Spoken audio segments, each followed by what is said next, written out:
Next, I'd like to invite Irfaan Mangera to speak around civil partnerships. Irfaan?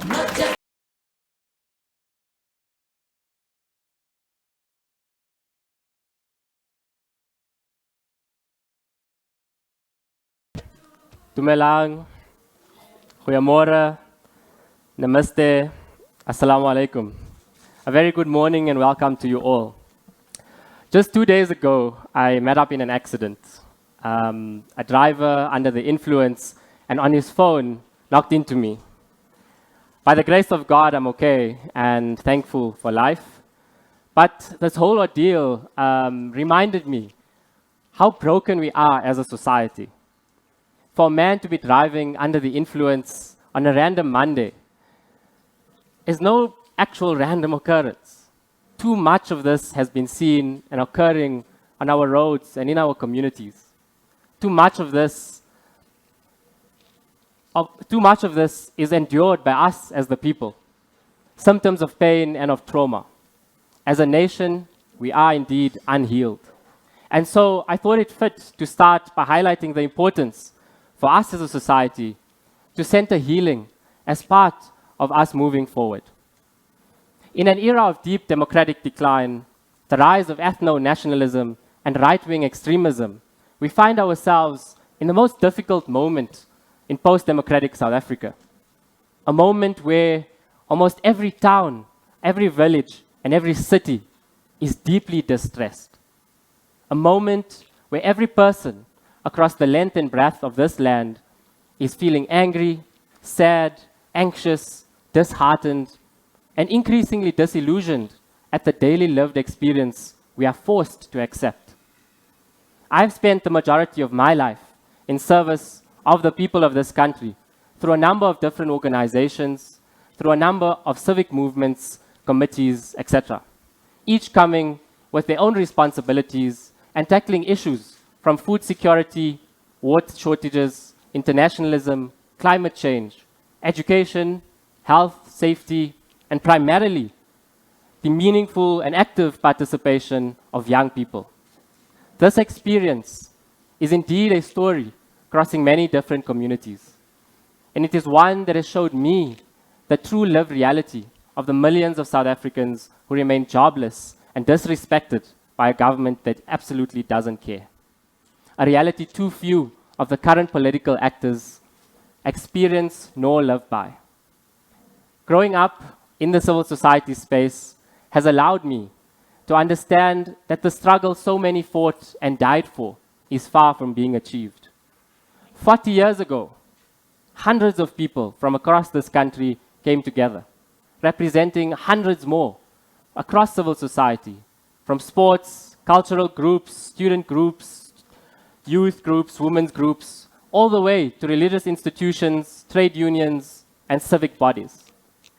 40 years ago, the people of this country came together to determine a new program of action to realize freedom and democracy. When the good Reverend Frank Chikane spoke of that moment being a defining and turning point in the struggle, he was not wrong. That moment helped turn the tide against injustice. Today, as we sit here, I'm proud to say I come from that tradition and that teaching. I'm proud to have worked in a civil society that continues to be the saving grace of our democracy, actively fighting against corruption, keeping hope alive, and ensuring that there is ease to people suffering across our communities. As a child who bears the legacy of forced removals, where my own family and their home and their business was bulldozed, I am here today to carry forward that legacy. That legacy is one of resistance and of change, but more so a legacy of community unity, care, compassion, and love. For in the destruction that pursued, there was also a growing sense and a desire to rise up and change and do something about their material conditions. Civil society has pushed back against the political elite in this country who no longer serve the interests of the people. I have been involved and am aware of the many who are working in this sector to build strong networks, to build strong coalitions and enhance people's power. I encourage more of that and hope that all listening today, all progressives across society, are able to bridge those issues that continue to divide us.